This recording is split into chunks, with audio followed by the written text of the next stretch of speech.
হযরতে মাইজ ইবনে মালিক নামে একজন সাহাবী জিনা করছে। আল্লাহর নবীর কাছে এসে বলছে, ইয়া রাসূলুল্লাহ কাদ জানাইতু, আমি জিনা করে ফেলেছি। আল্লাহর নবী ফালতাফাতা, অন্যদিকে চেহারা ফিরাই দিয়েছেন। আবার তিনি বললেন ওইদিকে ফিরে গিয়ে, ইয়া রাসূলুল্লাহ আমি জিনা করেছি। নবীজি আবার চেহারা আরেক দিকে ফিরাই নিলেন। উনি আবার বললেন, ইয়া রাসূলুল্লাহ আমি জিনা করে ফেলেছি, আমাকে শাস্তি দেন, আমার উপরে হদ শরীয়তের বিধান কায়েম করেন, আমার আখিরাত পরিষ্কার করে দেন, আমার আখিরাত বরবাদ হয়ে যাবে নাই তো।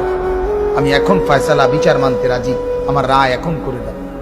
আল্লাহর নবী সাল্লাল্লাহু আলাইহি সাল্লাম তিনবারের পরে সাহাবীদেরকে বললেন, খোঁজ নাও সত্যি কিনা। খোঁজ নিয়ে দেখছে সত্যি ঘটনা। আল্লাহর নবী সাল্লাল্লাহু আলাইহি সাল্লাম বলছেন, গর্ত খনন করো। গর্ত খনন করছে। ওই সাহাবীকে গর্তের মাঝখানে কোমর পর্যন্ত দাঁড় করাইয়া বাকি সাহাবীদেরকে বলছে তাকে পাথর মেরে হত্যা করো। মুসলিম শরীফের হাদিস, একেবারে বিশুদ্ধ হাদিস। যখন পাথর মেরে হত্যা করছে, তখন পাথরের আঘাতের কারণে ওনার শরীর থেকে রক্তের ছিটা একজন সাহাবীর গায়ে আয়সা লাগছে। ওই সাহাবী তখন একটু বিরক্ত হয়েছে। বিরক্ত হইয়া বলছে, আহ, এক নাফরমানের রক্ত লাগবে, এক বদকারের রক্ত গায়ে লাগবে তো, মানে এরকম একটা বিরক্তি দেখাইছে।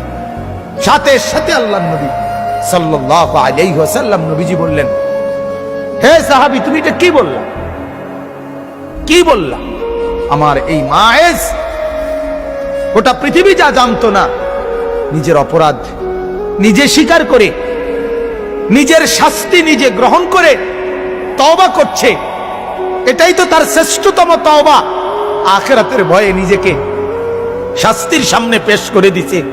আল্লাহর নবী তখন বললেন, লাকাদ তাবা তাওবাতান, আরে সাহাবীরা শোনো, আমার এই সাহাবী এই মুহূর্তে এমন তওবা করছে, এটা তার এমন তওবা, লাউ কুসিমাত জামিউল আরদি লা ওয়াসাত, যদি তার এই তওবা বাইটা বন্টন করে পৃথিবীর সমস্ত নাফরমানের গুনার মোকাবেলায় তার তওবা যদি বন্টন করে, আল্লাহ তাআলা সবাইকে মাফ করে দিবে। তার তওবা এত ভারী, কারণ সে তো নিজের অপরাধ নিজে কি করছে,